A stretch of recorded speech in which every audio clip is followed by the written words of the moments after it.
guys, ayan, nagluluto ako ng kamote Q ng Germany. Ayan, ang tawag dito ay, sa Germany ay, ayan o, ang kamote nila. Süßkartoffel in German. And English, sweet potato. Sa Tagalog naman guys, ay kamote. Ayan. Ayan ang ano dito. Dilaw na dilaw ang kamote dito.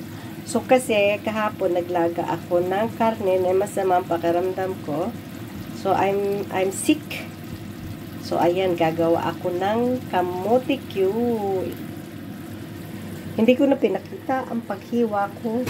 Kasi guys, ayan. Nahaba tayo ang video. Oh, luto na siya. Ayan, luto ng aking kamote Q.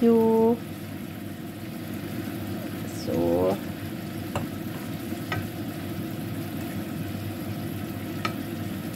gusto ko yas yung medyo, ano siya, malutong-lutong siya gaya ng konti. So, baliktarin natin siya.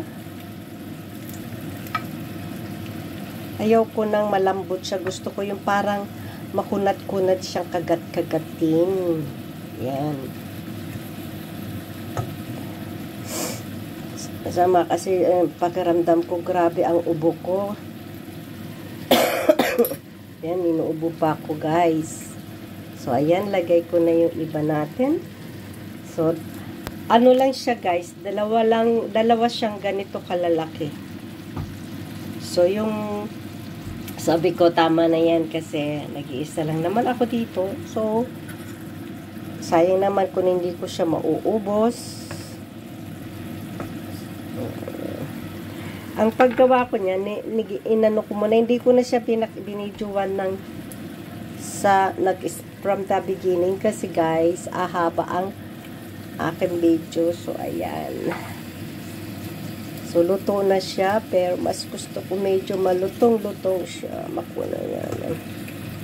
First time kong gumawa nito, pero hindi ko alam kung magugustuhan ko or tama ba yung pagkagawa ko. So, we'll see. Süßkartoffel with sugar. Dapat niya may vanilya yan, kaso wala siyang vanilya. Kung ano lang mayroon ako dito, yun lang ang aking ginawa. So, guys, this is the finished product. It's ready to eat now. And thank you for watching my video. Till next time. Bye-bye.